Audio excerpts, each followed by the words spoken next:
Good morning everyone, this is doctor Ankush K. आज हम देखेंगे माइकोप्लाज्मा के बारे में। माइकोप्लाज्मा क्या होते हैं, इनकी हिस्ट्री क्या है, इनमें क्लासिफिकेशन का क्या सिस्टम है, इनके स्ट्रक्चर कैसे होते हैं और इनके लाइफ साइकिल कैसे होते हैं, और ये कौन कौन से डिसीज ह्यूमन और एनिमल और प्लांट में कॉज करते हैं। तो सबसे पहले प्रश्न आता है कि माइकोप्लाज्मा क्या है। तो माइकोप्लाज्मा एक प्रकार के स्मॉल बैक्टीरिया होते हैं जिनमें सेल वॉल नहीं पाया जाता। इसी वजह से ये हाईली फ्लेक्सिबल होते हैं और इनका जो आकार है वो डिफरेंट टाइप का होता है या वेरिएबल होता है। माइकोप्लाज्मा एनिमल, ह्यूमन और प्लांट में डिसीज कॉज करते हैं। इन्हें बैक्टीरिया और वायरस के बीच का इंटरमीडिएट भी कहा जाता है क्योंकि इनका साइज बहुत ही स्मॉल होता है और ये ऐसे फिल्टर से पास थ्रू हो जाते हैं जिनमें नॉर्मल बैक्टीरिया फिल्टर आउट हो जाते यानी पास नहीं हो पाते। इसलिए माइकोप्लाज्मा को फिल्टरेबल बैक्टीरिया भी कहा गया है। माइकोप्लाज्मा की हिस्ट्री देखें तो इसे स्मॉलेस्ट इंडिपेंडेंटली डुप्लीकेटिंग ऑर्गेनिज्म कहा गया है और इसे सबसे पहले लुईस पास्चर ने 1843 में ऑब्जर्व किया था जब वे कैटल के लंग डिसीज पर स्टडी कर रहे थे। बाद में इसे कॉन्टेजियस बोवाइन प्लूरोनिमोनिया के नाम से जाना गया जो माइकोप्लाज्मा द्वारा होने वाली एक गंभीर डिसीज है। शुरुआत में पास्चर ने इससे प्लूरोनिमोनिया लाइक ऑर्गेनिज्म कहा क्योंकि इन्हें आइसोलेट या कल्चर करना कठिन था, लेकिन 1898 में एडमोंड नोकार्ड और इमिली रॉक्स ने माइकोप्लाज्मा को सक्सेसफुली कल्चर किया सीरम बेस कॉम्प्लेक्स मीडिया में और डेमोस्ट्रेट किया कि ये ऑर्गेनिज्म डिसीज कॉज कर सकते हैं। और उन्होंने यह भी ऑब्जर्व किया कि माइकोप्लाज्मा अलग अलग फॉर्म्स या शेप में पाए जाते हैं यानी ये प्लूरोमॉर्फिक होते हैं। हिस्ट्री में आगे देखें तो 1910 में माइकोप्लाज्मा को एस्टेरोकोकस माइकोइड्स कहा गया और इनका जो जेनेरिक नेम था माइकोप्लाज्मा वह नोवेक द्वारा 1929 में दिया गया क्योंकि ये फंगस के टाइप के दिखाई देते हैं। 1957 में इसे पहली बार क्लासिफाई किया गया बेगर्स मैनुअल ऑफ डिटरमिनेटिव बैक्टीरियोलॉजी में और इन्हें ऑर्डर माइकोप्लास्टेल्स में लिया गया। इसके बाद 1967 में एडवर्ड ने माइकोप्लाज्मा के लिए नई क्लास प्रपोज की मॉलिक्यूटेल्स। यह नाम लैटिन के दो शब्द से बना है, मॉलिस मतलब सॉफ्ट और क्यूटीज मतलब स्किन, क्योंकि माइकोप्लाज्मा में कोई भी सेल वॉल नहीं पाई जाती। 1967 में जापानी साइंटिस्ट डोई एट ऑल ने प्लांट डिसीज या येलो डिसीज का अध्ययन करते हुए कुछ ऐसे ऑर्गेनिज्म ऑब्जर्व किया जिन्हें माइकोप्लाज्मा लाइक ऑर्गेनिज्म कहा गया जो कि प्लांट की फ्लोएम में पाए गए। इन द एंड 1937 में यह पाया गया कि टेट्रासाइक्लिन के ट्रीटमेंट से माइकोप्लाज्मा को कुछ समय के लिए रिमूव किया जा सकता है और इसके डिसीज सिम्टम्स को रिड्यूस किया जा सकता है। तो ये थे हिस्ट्री के कुछ main points. After the classification mycoplasma के सिस्टमैटिक पोजीशन को देखें तो ये किंगडम बैक्टीरिया में आता है क्योंकि ये प्रोकैरियोटिक जीव है और ये फाइलम माइकोप्लाज्मेटोटा में आता है क्योंकि इसमें सेल वॉल नहीं पाया जाता। और ये क्लास मोलिक्यूटीज में आते हैं क्योंकि इनका जो स्किन है वो सॉफ्ट होता है। क्यों सॉफ्ट होता है? क्योंकि इसमें सेल वॉल नहीं पाए। ये ऑर्डर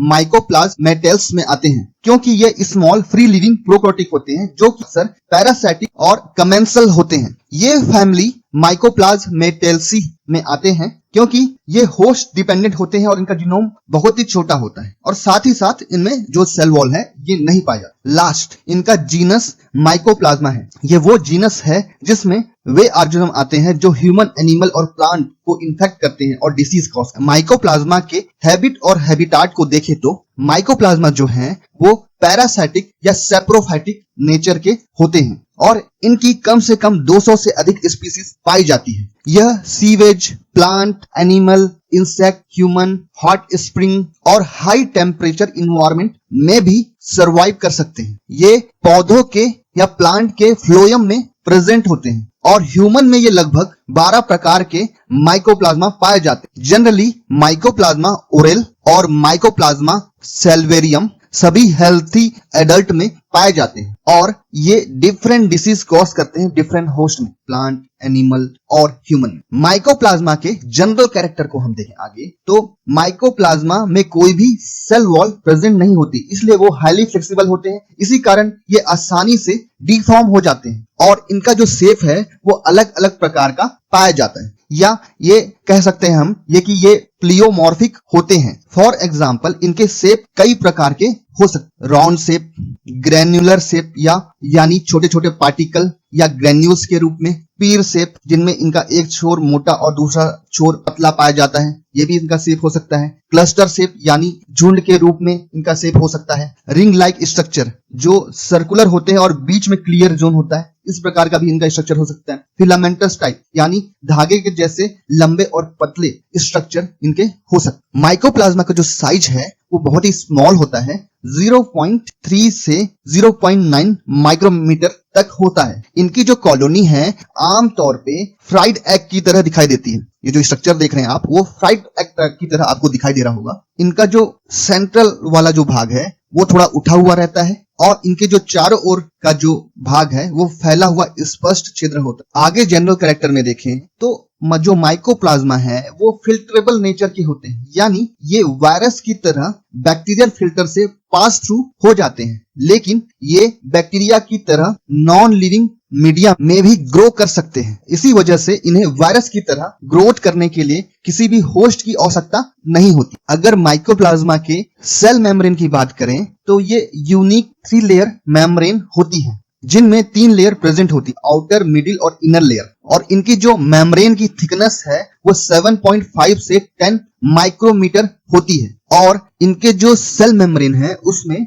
मेनली लिपोप्रोटीन पाई जाती है, या इनका जो सेल मेम्ब्रेन है वो लिपोप्रोटीन से कंपोज होता है। इनके अगर साइटोप्लाज्म को हम देखें आगे तो ये बहुत ही सिंपल होता है, जिसमें राइबोसोम और न्यूक्लियोप्लाज्म यानी कि डीएनए पाया जाता है। इनमें जेनेटिक मटेरियल यानी डीएनए और आरएनए की मात्रा बहुत ही कम होती है, इतनी कम कि यह सिर्फ मिनिमल जेनेटिक रिक्वायरमेंट को ही पूरा कर। डीएनए लगभग 4% और आरएनए लगभग 8% पाया जाता है। इनके डीएनए में गुआनिन प्लस साइटोसिन कंटेंट लगभग 23 से 40% के बीच होता है। माइकोप्लाज्मा को सिंपलेस्ट लिविंग ऑर्गेनिज्म माना जाता है, जो कि इंडिपेंडेंट ग्रोथ और मेटाबॉलिज्म के लिए सक्षम होते हैं। जनरल कैरेक्टर को कंटिन्यू करते हुए हम आगे देखते हैं कि जो माइकोप्लाज्मा है वो ग्राम नेगेटिव होते हैं, क्योंकि इनमें डाई अपटेक होता है और बहुत ही स्लो होता है, या फिर लॉन्ग एक्सपोजर के बाद ही स्टेन करते हैं। इनकी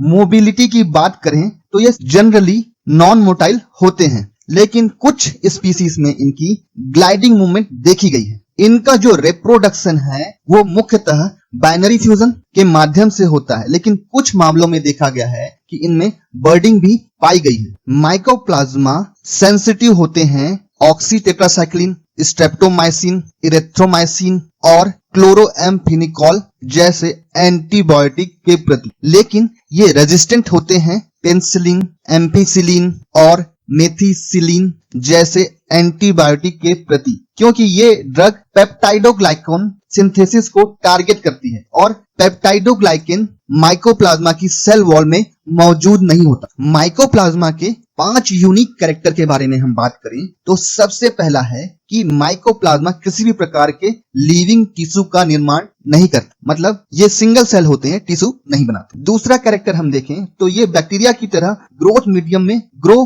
कर सकते हैं, इन्हें लिविंग सेल या टिश्यू की आवश्यकता नहीं होती जैसे कि वायरस को होती। तीसरा देखें तो ये फिल्टरेबल ऑर्गेनिज्म होते हैं जैसे वायरस होते हैं, यानी इनका साइज इतना छोटा होता है कि ये बैक्टीरियल फिल्टर से पास हो जाते हैं। चौथा देखें तो इन्हें अक्सर intermediate between virus and bacteria माना जाता है, क्योंकि इनमें वायरस जैसे फिल्टरेबल नेचर होता है और साथ ही साथ बैक्टीरिया जैसे ग्रोथ ऑन आर्टिफिशियल मीडियम का कैपेसिटी होता है। इनका जो केमिकल नेचर है वो सबसे अधिक बैक्टीरिया से मिलता जुलता है, ना कि वायरस से। माइकोप्लाज्मा का क्लासिफिकेशन देखें तो based on nutritional requirement mycoplasma को 3 जेनरा में क्लासिफाई किया गया है। पहला जीनस है माइकोप्लाज्मा। इस ग्रुप में वे माइकोप्लाज्मा स्पीसीज आते हैं जिन्हें ग्रोथ के लिए कोलेस्ट्रॉल की आवश्यकता होती है और इनकी सेल मेम्ब्रेन में कोलेस्ट्रॉल इनकॉर्पोरेटेड होता है। ये पैरासाइटिक होते हैं और मुख्य रूप से म्यूकस मेम्ब्रेन और जॉइंट्स को इन्फेक्ट करते हैं, विशेषकर ह्यूमन और एनिमल में। ये फैकल्टेटिव एनारोबिक होते हैं, यानी CO2 की उपस्थिति में ये ग्रो कर सकते हैं। ये नॉन एसिडोफिलिक होते हैं, यानी एसिड एनवायरनमेंट को टॉलरेट नहीं कर सकते और इनका ऑप्टिमम ग्रोथ टेम्परेचर लगभग 30 से 37 डिग्री सेल्सियस के बीच होता है। दूसरा जीनस है एकोलेप्लाज्मा। इस जेनरा में वे ऑर्गेनिज्म आते हैं जिनको ग्रोथ के लिए कोलेस्ट्रॉल की आवश्यकता नहीं होती, लेकिन अगर ग्रोथ मीडियम में कोलेस्ट्रॉल मौजूद हो तो वे उसे अपनी मेम्ब्रेन में इनकॉर्पोरेट कर सकते हैं या कर लेते हैं। ये फ्री लिविंग होते हैं और वर्टिब्रेट्स, प्लांट, सॉइल और सीवेज वाटर में पाए जाते हैं। ये भी फैकल्टेटिव एनारोब्स होते हैं, यानी ये ऑक्सीजन की अनुपस्थिति में भी ग्रो कर सकते हैं। ये भी नॉन एसिडोफिलिक होते हैं, मतलब ये एसिड इन्वायरमेंट को टॉलरेट नहीं कर सकते और इनका भी ऑप्टिमम ग्रोथ 30 से 37 डिग्री के बीच होता है। माइकोप्लाज्मा का थर्ड जीनस है थर्मोप्लाज्मा। इस ग्रुप में माइकोप्लाज्मा के ऐसे स्पीसीज आते हैं जिन्हें कोलेस्ट्रॉल की आवश्यकता नहीं होती और ये अपनी सेल मेम्ब्रेन में कोलेस्ट्रॉल को इनकॉर्पोरेट भी नहीं कर। ये फ्री लिविंग होते हैं और स्ट्रिक्टली एरोबिक होते हैं, यानी ग्रोथ के लिए ऑक्सीजन नेसेसरी होता है। ये एसिड लविंग होते हैं, यानी pH 0.96 से 3 pH के बीच अच्छी ग्रोथ दिखाते हैं। इनका जो ऑप्टिमम टेम्परेचर ग्रोथ करने के लिए है वो बाकी माइकोप्लाज्मा से ज्यादा होता है या अधिक होता है, 59 डिग्री सेल्सियस, यानी ये हाई टेम्परेचर इन्वायरमेंट में ग्रो कर सकते हैं। माइकोप्लाज्मा की लाइफ साइकिल देखें तो अभी तक जो माइकोप्लाज्मा की लाइफ साइकिल है पूरी तरह से नोन नहीं है। माइकोप्लाज्मा जो है वो अपने इनिशियल फेज में प्राइमरी बॉडी के रूप में होता है या इसे एलिमेंट्री बॉडी भी कहते हैं। और ये जो प्राइमरी बॉडी है या एलिमेंट्री बॉडी है अपने बाहर से फूड को एब्जॉर्ब करके इंटरमीडिएट सेल में परिवर्तित हो जाती। इसके बाद यह इंटरमीडिएट सेल मैच्योर सेल में बदल जाती, जिसे हम लार्ज सेल कहते हैं। और ये जो लार्ज सेल है वो दो प्रकार से रिप्रोडक्शन कर सकता है। पहला है बाइनरी फिशन। इसमें जो लार्ज सेल है या पेरेंट सेल है वो दो समान डॉटर सेल में डिवाइड होता है। यह सामान्यतः बैक्टीरियल डिवीजन की एक प्रक्रिया है। इसका दूसरा रूट होता है फॉर्मेशन ऑफ एलिमेंट्री बॉडी, जिसमें मल्टीपल फिजन होता है। इसमें बड़े मैच्योर सेल के अंदर कई छोटी एलिमेंट्री बॉडी बनती है जिनकी संख्या 5 से 10 हो सकती है और बाद में ये जो एलिमेंट्री बॉडी है मदर सेल से इंडिपेंडेंट होके लार्ज सेल का निर्माण कर सकती है। तो ये दो प्रकार थे जिससे माइकोप्लाज्मा में रिप्रोडक्शन होता है और इनके जो लाइफ साइकिल है उसको अंडरस्टैंड किया जा सकता है। आगे हम डिसीज की बात करें तो माइकोप्लाज्मा के द्वारा ह्यूमन में क्या प्रभाव पड़ता है उसे हम देखते हैं। जो माइकोप्लाज्मा है mainly respiratory organ, central nervous system, cardiovascular system और यूरोजेनिटल सिस्टम को इफेक्ट करते हैं ह्यूमन में। फॉर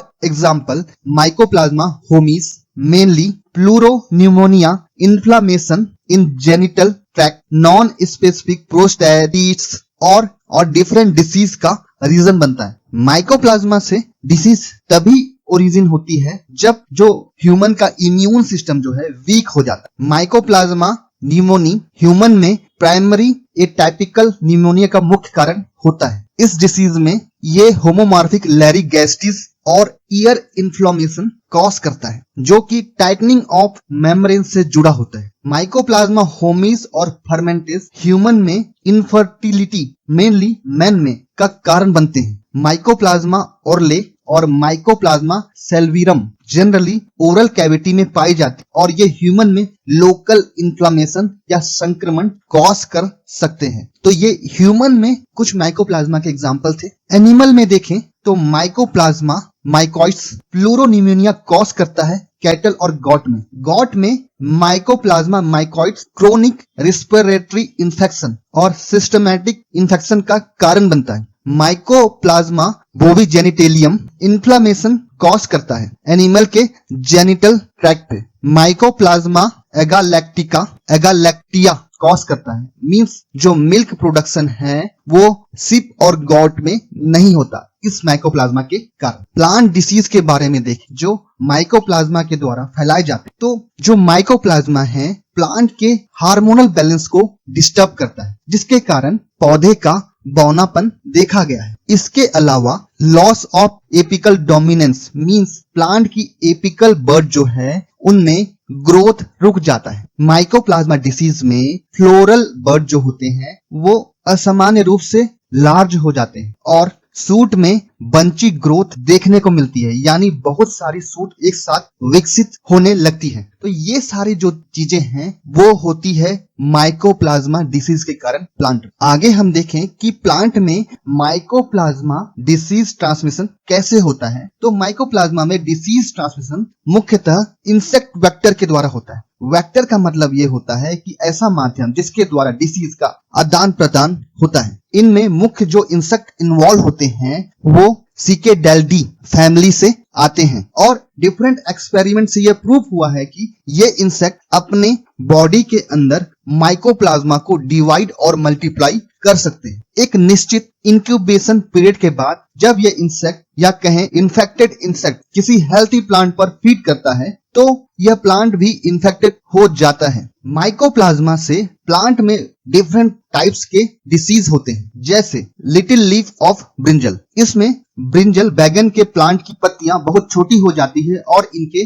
इंटरनोड भी छोटे हो जाते हैं। दूसरा डिसीज है क्लेव डार्फ। इसमें पौधे का विकास रुक जाता है और पत्तियां पतली और हल्के रंग की हो जाती है। तीसरा डिसीज है क्लेव फाइलोडी। इसमें फ्लावर वाले जो पार्ट्स हैं पत्तियों में बदल जाते हैं और फूल स्टेराइल हो जाता है। फोर्थ डिसीज है क्लेवर वायरेसेंस। इसमें पौधे के जो नॉन ग्रीन पार्ट होते हैं वे हरे हो जाते हैं और फूलों का विकास एबनॉर्मल हो जाता है। पांचवा डिसीज है कॉटन वायरेसेंस। इसमें भी फूलों के अंग हरे हो जाते हैं और फूल डिफॉर्म हो जाते हैं और स्टेराइल हो जाते हैं। छठवा है बंची टॉप ऑफ पपाया। इसमें पपीते के पौधे के ऊपरी और पत्तियां बंच में इकट्ठी हो जाती है और पत्तियां और तने की लंबाई घट जाती है। सातवां है विची ब्लूम ऑफ लेग्यूम्स। इसमें लेग्यूम प्लांट में एक स्थान से बहुत सारी ब्रांचेस निकलती हैं और पत्तियां छोटी तथा डिस्ट्रॉट हो जाती हैं। आठवां है strip disease of sugarcane. इनमें गन्ने की पत्तियों पर पीली या सफेद धारियां स्ट्रिप्ड बन जाती है और गन्ने के स्टॉक कमजोर तथा पतली होती है। नाइन्थ है बिग बर्ड ऑफ टोमेटो। इसमें टोमेटो प्लांट की फूल की कलियां असामान्य रूप से बड़ी हो जाती है और ये कलियां खिलती नहीं तथा स्टेराइल रहती है। लास्ट है येलो ड्रॉप ऑफ टोबैको। इसमें तम्बाकू की पत्तियां पीली हो जाती है और पौधा छोटा ड्रॉप रह जाता है और पत्तियां ऊपर की ओर मुड़ जाती है। तो ये था इस वीडियो का अंत। Thank you for watching this video.